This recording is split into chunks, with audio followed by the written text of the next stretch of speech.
Fala galera, meu nome é Carlos, eu fui aprovado em Medicina na USP direto do meu terceiro ano e hoje eu quero fazer um vídeo sobre como eu resolvia questões, simulados e vestibulares no geral para conseguir ter uma boa nota e conseguir ter sido aprovado direto do terceiro ano.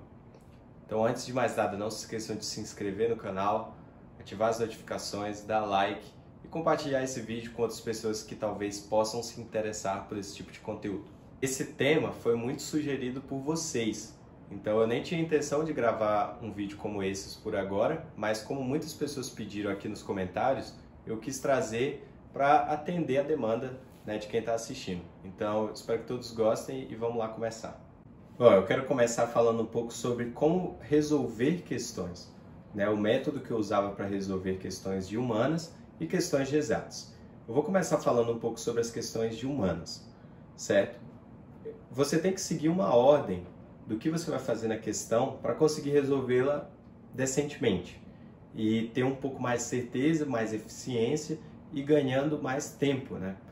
A primeira coisa que você tem que fazer é ler o comando da questão, certo? Nunca comece lendo o texto em si, porque de nada vai adiantar você ler o texto e depois você chegar no comando e ter dado um outro enfoque no texto que não era o que estava sendo pedido, ou então nem ter dado enfoque em nada porque você não sabia. E aí, de qualquer forma, você vai ter que reler o texto. Então, é melhor que você já vá ler o texto sabendo que você vai ter que procurar, certo? Então, a primeira coisa que você tem que fazer é ler o comando. Depois, você vai ler as referências do texto. Às vezes, lá você consegue saber o autor. Às vezes, você já conheceu o autor, conheceu o livro. Isso pode ser muito útil para que você consiga linkar o que você já sabe sobre aquele autor, caso você saiba, com o que será apresentado no texto. Então, o terceiro passo, depois desse, seria realmente de ler o texto, marcando as palavras-chave, o principal e aquilo que pode vir a ser a resposta para a pergunta que você já está sabendo, né? Então, você vai tornar essa leitura muito mais objetiva e vai grifando tudo. Marca as palavras-chave, o que você acha que é importante, certo? Para facilitar a sua resolução. Depois que você fez essas três coisas, o quarto passo é o de você tentar resolver a questão sem ver as alternativas. Então você vai ter feito os três passos, terminar de ler o texto e vai pensar, tá, qual que é a resposta desse comando? Você volta para o comando e tenta responder sem ver as questões. Porque quando você for para as alternativas, você não vai ser muito influenciado por elas e vai correr menos risco de cair no distrator da questão, caso seja Enem, por exemplo. Então você vai ter uma noção assim, cara, se eu não tivesse visto essas alternativas, eu teria respondido isso. E eu estou vendo aqui nas alternativas que tem uma questão muito parecida, tem uma alternativa, perdão, muito parecida com o que eu respondi. Então talvez seja a resposta, se eu linkar as duas vai dar certo. Então essa é uma maneira muito bacana, eu usava isso principalmente, né, como eu falei, para humanas, então era linguagens e ciências humanas, mas às vezes pode funcionar em algumas questões de ciência da natureza.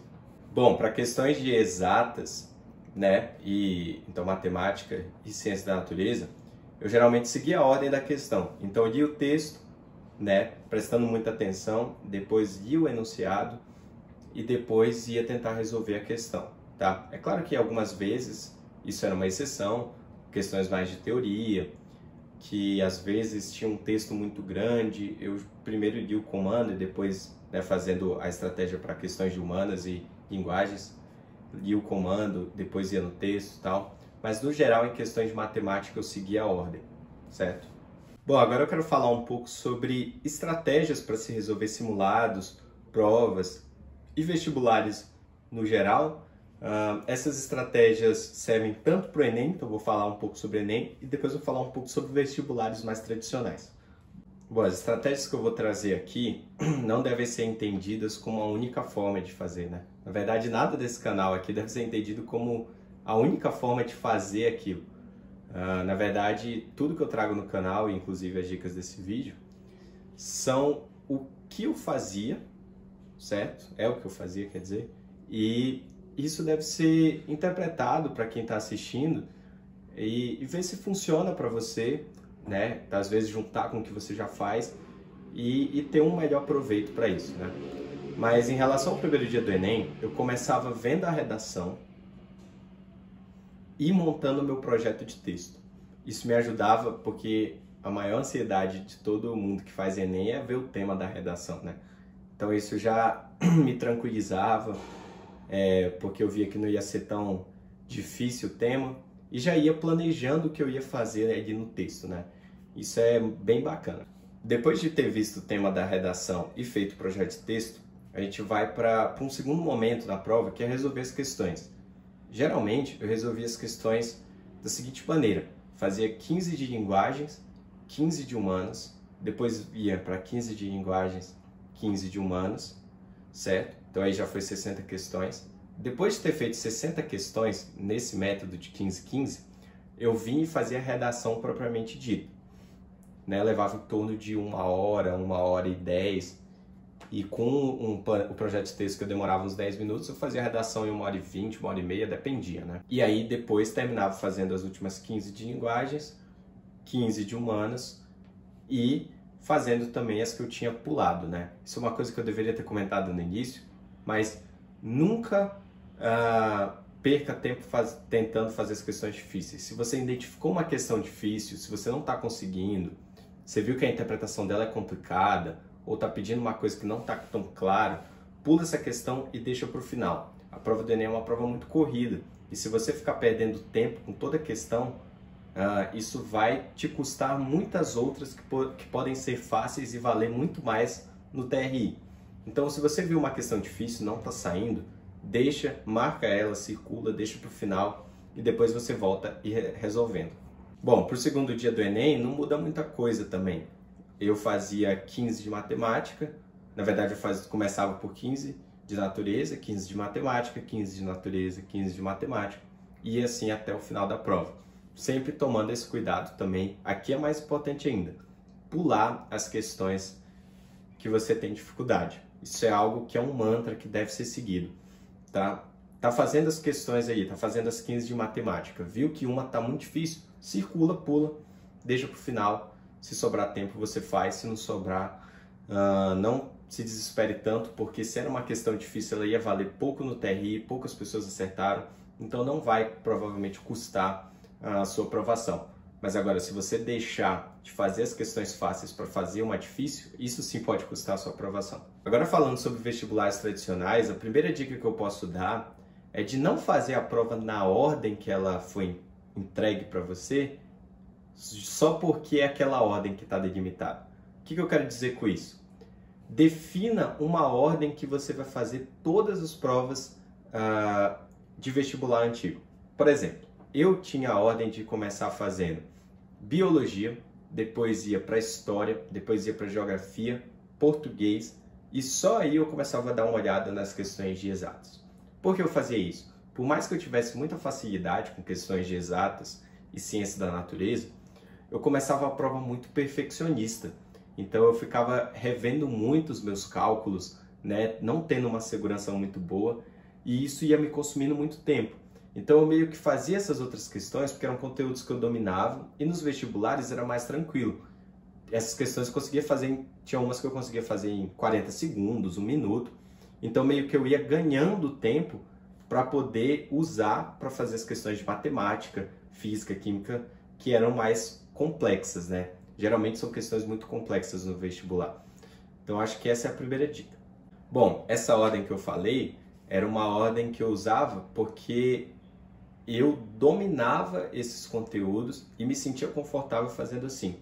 Então descubra quais conteúdos você domina mais, se sente mais confortável, tem mais certeza e comece por eles. Isso vai te dar mais confiança para você ir fazendo a prova e vendo que você está progredindo, né? E tem toda essa questão também que eu comentei, de você ir ganhando tempo para as questões mais difíceis. Então essa ordem, para definir ela, você vai ter que treinar, ver o que funciona para você, o que não funciona, ver o que te dá mais resultado e o que não dá tanto, e chegar na sua ordem de resolução de prova. E nos vestibulares não muda nada para o Enem. Se você viu uma questão difícil, por mais que nos vestibulares todas as questões valham 1 ponto, você não pode se dar o luxo de gastar um tempo que você poderia resolver 3 questões em uma, certo? Então a regra se mantém a mesma. pule sempre as questões difíceis, deixa para o final, depois você volta.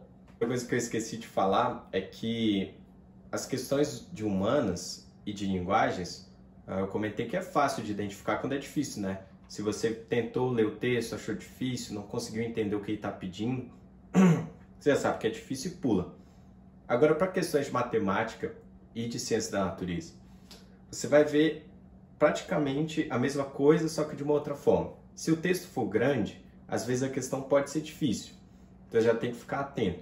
E se a questão tiver muitos dados, muitos números, muito provavelmente ela também é difícil, então talvez compense você deixar ela para depois, sabe? Óbvio que você pode dar uma passada rápida de olho para ver se ela é realmente difícil ou não, mas se ela já for muito grande, tiver muitos números, às vezes compensa já você nem ler por agora, só marca aí e deixa para voltar no final. Bom, por fim de dicas para se fazer durante a prova, eu acho que é muito importante você às vezes parar o que você está fazendo e olhar um pouco para frente, certo? Seguindo a mesma lógica, você descansar, desestressar um pouco e principalmente relaxar os olhos. Quando você está olhando algo muito perto, né, o seu olho está focado naquilo e os músculos dos seus olhos estão tensionados, né, para fazer a focalização naquele ponto. Então, quando você olha para longe, os seus olhos relaxam um pouco e isso ajuda você a ficar mais calmo, a se tranquilizar, né? Então, essas dicas são muito importantes. Bom, por fim, essa dica é algo que deve ser feito durante o ano, sabe? E principalmente para você fazer no dia do vestibular e se sentir mais confiante, mais tranquilo, certo? Quanto mais comum, mais previsível for o dia do vestibular para o seu cérebro, melhor. Melhor porque você vai ficar mais calmo, não vai ficar tão tenso.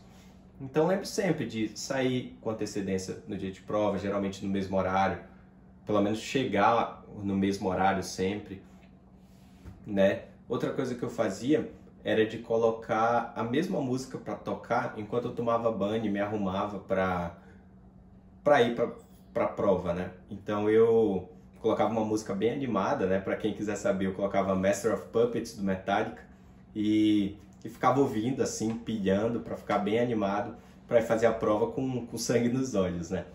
Então padronize a música que você vai ouvir, como você vai deixar suas coisas arrumadas, certo? E isso você vai fazendo em dia de simulado de colégio, em dia que você vai fazer um simulado em algum lugar. Tente seguir a mesma lógica do que você vai fazer naquele dia que você vai fazer o simulado e no dia que você vai fazer o vestibular em si. Tudo isso é muito, muito bacana, que pode dar uma ajuda muito, muito legal para o seu cérebro. E eu garanto que eu sou um cara ansioso e fazer essas coisas realmente me ajudavam, sabe? Bom, para finalizar, vou dar mais uma dica, que quem me deu essa dica, na verdade, foi a Fernanda Leal. Ela é uma neurocientista especializada na educação. Quem tiver interesse, pesquisa o canal dela, o Instagram dela. Ela era professora lá no meu colégio, palestrante, então muitas dicas, inclusive desse vídeo, eu aprendi com ela.